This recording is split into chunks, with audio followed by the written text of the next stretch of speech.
Greenland పేరు వినగానే పచ్చగా ఉంటుందేమో అనిపిస్తుంది కదా. కానీ అసలు విషయమేంటంటే ఈ దేశంలో దాదాపు 80% మంచుతోనే కప్పబడి ఉంటుంది. ఇంకో విచిత్రమేంటంటే ఇది భౌగోళికంగా చూస్తే ఉత్తర అమెరికాలో ఉంటుంది, కాని రాజకీయంగా మాత్రం యూరప్తో ముడిపడి ఉంది. సరే, ఈరోజు మనం ప్రపంచంలోనే అతిపెద్ద, అత్యంత ఆసక్తికరమైన ఈ ద్వీపం గురించిన కొన్ని విచిత్రమైన నిజాలను తెలుసుకుందాం. మొదటగా ఒక చిన్న ప్రశ్న. ప్రపంచంలోనే అతిపెద్ద ద్వీపమేది? చాలామంది ఆస్ట్రేలియా అనుకుంటారు, కానీ దాన్ని ఒక ఖండంగా లెక్కిస్తారు.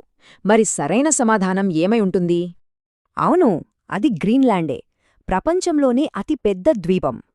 ఇప్పుడు మనం ఈ భారీ భూభాగం వెనకున్న ఎన్నో ఆశ్చర్యకరమైన విషయాలను ఒక్కొక్కటిగా చూద్దాం. ముందుగా మనం తెలుసుకోవాల్సిన చాలా ముఖ్యమైన విషయం గ్రీన్లాండ్ ఐడెంటిటీ. అదో పెద్ద గందరగోళం. ఇది ఒకేసారి రెండు వేర్వేరు ప్రపంచాలకు ఎలా చెందిందో చూద్దాం పదండి. మనం వరల్డ్ మ్యాప్ తీసి చూస్తే గ్రీన్లాండ్ ఆర్కిటిక్ మరియు అట్లాంటిక్ మహాసముద్రాల మధ్య ఉత్తర అమెరికా ఖండానికి చాలా దగ్గరగా కనిపిస్తోంది. సో జియోగ్రాఫికల్గా ఇది నార్త్ అమెరికాలో ఒక భాగమనమాట. కానీ ఇక్కడే అస్సలు ట్విస్ట్ ఉంది.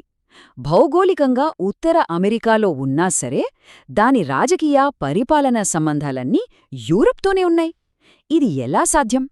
ఈ రెండు వేర్వేరు గుర్తింపులకు కారణం ఇదే. గ్రీన్లాండ్ డెన్మార్క్ రాజ్యంలో ఒక స్వయం ప్రతిపత్తి కలిగిన భూభాగం. అంటే డిఫెన్స్, ఫారెన్ అఫైర్స్ లాంటివి డెన్మార్క్ చూసుకుంటుంది. కానీ గ్రీన్లాండ్కు స్వంత ప్రభుత్వం, స్వంత పార్లమెంట్ ఉన్నాయి.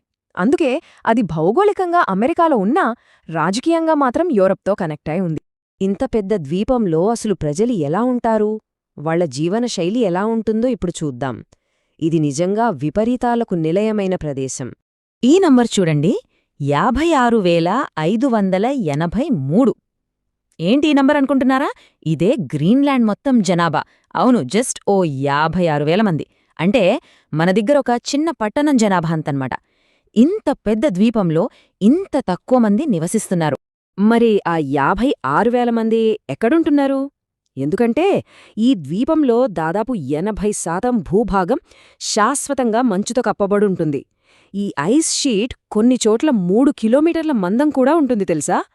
ఇంత తక్కువ జనాభా, ఇంత ఎక్కువ మంచు, నిజంగా చాలా విచిత్రమైన ప్రదేశం.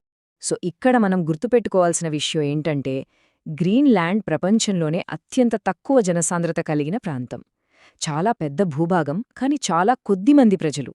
ఇక్కడ జనాభాలో ఎక్కువ మంది ఇన్యూట్ అనే స్థానిక తెగకు చెందినవాళ్లే. వాళ్ల రాజధాని ఇంకా అతిపెద్ద నగరం పేరు నోక్. చాలామంది ప్రజలు తీరప్రాంతాల్లోని చిన్న చిన్న టౌన్లలోనే నివసిస్తూ ఉంటారు. మరి ఇంత కఠినమైన వాతావరణంలో వీరెకానమీ ఎలా నడుస్తుంది? వాళ్ల ఆర్థిక వ్యవస్థ ప్రధానంగా 2 కీలకమైన అంశాలపై ఆధారపడి ఉంది. గ్రీన్లాండ్ ఆర్థిక వ్యవస్థకు 2 పిల్లర్స్ ఉన్నాయన్నమాట. మొదటిది ఫిషింగ్. ముఖ్యంగా రొయ్యలు, హాలిబట్ చేపల ఎగుమతి వాళ్ల ఆదాయంలో మెయిన్ సోర్స్. అయితే రెండో పిల్లర్ లేకుండా ఈ వ్యవస్థ నడవదు. అదే డెన్మార్క్ నుంచి వచ్చే ఫైనాన్షియల్ ఎయిడ్. ఈ చార్ట్ చూస్తే వాళ్ల ఎకానమీ ఇంకా క్లియర్గా అర్థమవుతుంది. గ్రీన్లాండ్ జీడీపీలో 5వ వంతు, అంటే దాదాపు 20% నేరుగా డెన్మార్క్ నుండి వచ్చే నిధులపైనే ఆధారపడి ఉంది. ఈ డబ్బు లేకపోతే వాళ్ల గవర్నమెంట్ సర్వీసులు, స్కూల్స్, హాస్పిటల్స్ నడపడం చాలా కష్టం. ఈ ఆర్థిక బంధమే వాళ్ల రాజకీయాలకు కూడా ఒక రకంగా పునాది. సరే, ఇప్పటిదాకా మనం దాని జోగ్రఫీ, జనాభా, ఆర్థిక వ్యవస్థ గురించి మాట్లాడుకున్నాం. కాని ఇప్పుడు అన్నిటికంటే ముఖ్యమైన పాయింట్, ఈ మారుమూల ద్వీపమున్నట్టుండి ప్రపంచ దేశాలకు ఎందుకు ఇంత ఇంపార్టెంట్ అయిపోయింది? దీనికి ముఖ్యంగా 3 కారణాలున్నాయి. 1, దాని లొకేషన్. అటు ఉత్తర అమెరికాకి, ఇటు యూరప్కి మధ్యలో ఉన్న ఒక సూపర్ స్ట్రాటజిక్ ప్లేస్.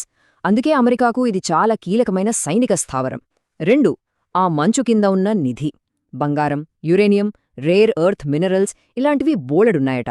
ఇక 3, ఇది చాలా ముఖ్యం, క్లైమేట్ చేంజ్. ఆర్కిటిక్ మంచు కరుగుతున్న కొద్దీ ఆసియా నుంచి యూరప్కి కొత్త, ఫాస్ట్ షిప్పింగ్ రూట్స్ తెరుచుకుంటున్నాయి. ఇది గ్లోబల్ ట్రేడ్ను పూర్తిగా మార్చేయగలదు. కాబట్టి చివరిగా ఒక ప్రశ్న. మంచు కరుగుతున్న కొద్దీ గ్రీన్లాండ్ ఒక కొత్త కూడలిలో నిలబడింది.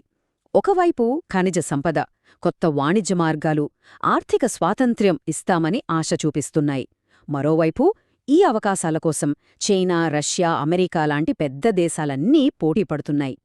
మరి ఈ మారుతున్న ప్రపంచంలో గ్రీన్లాండ్ తన భవిష్యత్తును తానే నిర్మించుకుంటుందా లేక ఈ ప్రపంచ శక్తుల చదరంగంలో ఒక పావుగా మిగిలిపోతుందా?